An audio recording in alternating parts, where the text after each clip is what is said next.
Magandang gabi mga idol. Namiss ko yata magmotor. So ngayong gabi mga idol, iuwi natin yung motor kasi maaga tayong gumising para papunta tayo ng LTO bukas at paparehistro natin tong motor mga idol. So ilang buwan na to walang takbo-takbo mga idol, kaya papatakbuhin natin. At namiss ko mag-rides.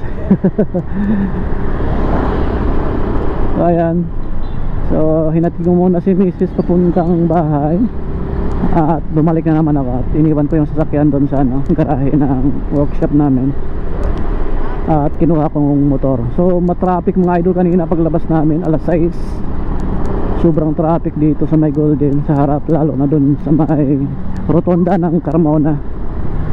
So napaka-traffic. So mula dun sa dulo, pila. Tagal namin nakalabas dito mga idol kasi sobrang traffic. Sabay-sabay kasi uwian, labasan ng mga outgoing ng mga galing sa trabaho. So ayan.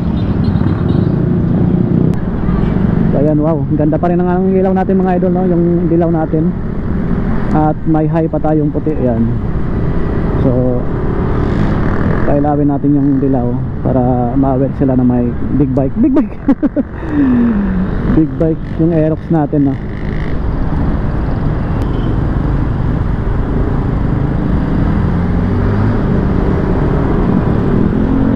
Magre-renew tayo mga idol kasi yung operation manager namin kumuha ng motor, nagaya na mag-rides, so wala tong rehistro. Sabi ko next time na lang pag makapag-rehistro tayo. So ayan, yun nga, nakaroon ng budget pang mga rehistro, iparehistro natin to.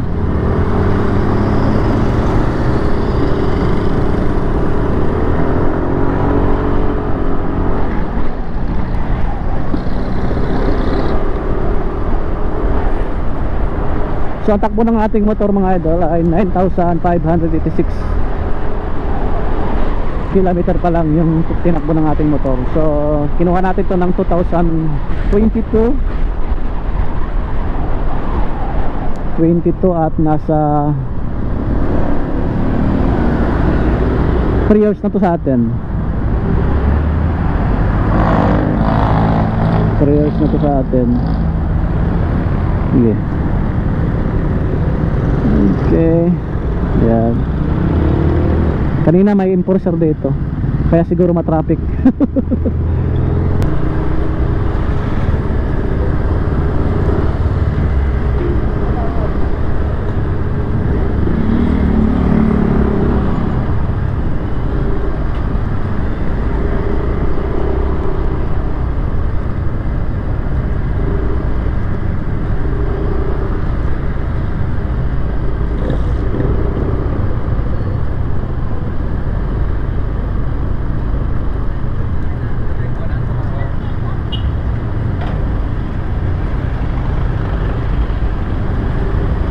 Tagal ng motor na to mga idol, makonsumo talaga pala siya kaysa Aerox, kaysa NMAX, no? Itong Aerox natin mas matipid pala sa NMAX. Bakit nga ba, no? Parehas lang naman yung yung kasabayan ng NMAX, ng Aerox na to, yung NMAX kasabayan yung lumabas, parehas lang naman yung makina. Bakit kaya medyo makonsumo si Aerox? So ayan mga idol, pa-comment nga mga idol kung bakit si NMAX ay matipid, si Aerox ay medyo makonsumo. Hindi naman talagang totally matakaw, pero iba talaga 1:2 yata si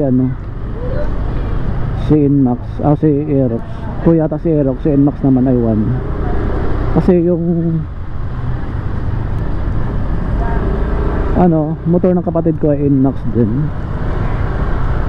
2022 ABS na siya, pero matipid siya. At saka itong kasabayan nito mga idol, si nung nag-rides kami, inikot namin yung galing Cavite, Kibiang, punta kami ng Kibiang, tapos diretso kami ng Tagaytay, tapos balik dito sa Santa Rosa. Nagas ako ng 2 bisis Pero si ano, yung kasabayan ko ay DB 160, yung safety officer namin, safety manager namin. Nakadalawa ako ng gas, isa. So siguro yung ano namin, bumawas sa akin ng 4 bars, sa kanya isang bar lang. Yun, matipid talaga din pala yung ano, yung EDB 160. EDB 160 sana kunin ko mga idol nung nung kinuha ko to. So wala pa sa Masbate, limited pa siya. Yung taga Masbate nga nakakuha dito pa sa Manila. So nung time na yun nung time na yung kinuha ko tong motor. So nagandahan ako ng kulay nito. May pagka neon green, o ano bang kulay nito? Neon green ba yung nugs, tapos gray yung black gray yung body. Nagandahan kasi ako ng kulay kaya kinuha ko. Kasi walang EDB. Tapos yung gusto ko ring na Aerox, na Inmax, wala din yung kulay na gusto ko. So ito yung kinuha ko kasi nagsusulo kasi dun sa bodega o dun sa sa anong tawag nun, sa kasa. Nagsusulo lang siya. Kaya yung nakakaiba to tapos kinuha ko. Tapos maya maya dumarating yung mga week lang siguro, dumating yung mga iba't ibang kulay. Yung kulay ng Inmax dumating. Tapos yung mga kulay na mas maganda pa nito dumating din. So paano yung nakakuha na ako. Ayan. Kaya wala na. Wala na tayong magawa. So ayan. Kaya nilagyan ko na lang mga burloloy. So super stock pa to mga idol. Wala pang napalitan sa makina. Sa panggilid wala pa. Napalinisan lang ng 4,000 yung odo niya. Nalinisan lang ng pinalinisan ko lang panggilid saka sa dito na sa Binyan. Dito sa Binyan, Yamaha Binyan, shout out sa inyo. So doon ko napalinisan. At kasa maintenance to mga idol. Nagpapaano talaga ako, change oil doon sa kasa talaga, sa Yamaha talaga. Kung hindi sa Yamaha, doon sa dismarketing. Ayun. So wala tayo munang kotse sa motor muna tayo mga idol. At bukas magko-commute muna si Mrs. kasi maaga kong pupunta ng LTO, pipila mga idol. So malapit lang naman yung LTO dito, pero mas maganda yung maaga ka kasi nakalak ka.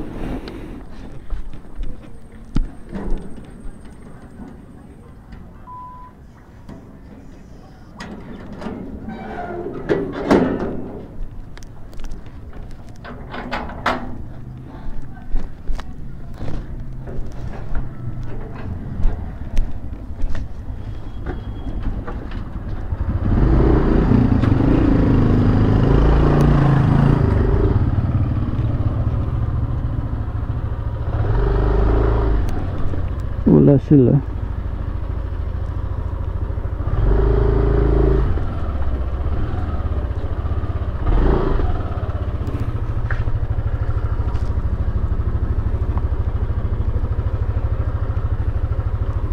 Walang tao mga ito. So,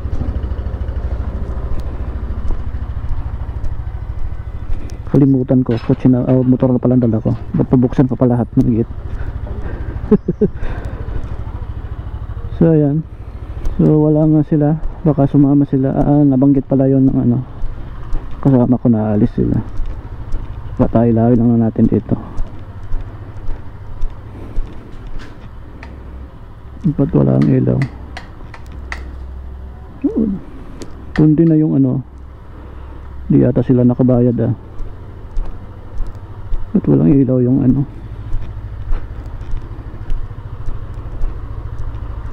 wala nga ang tao.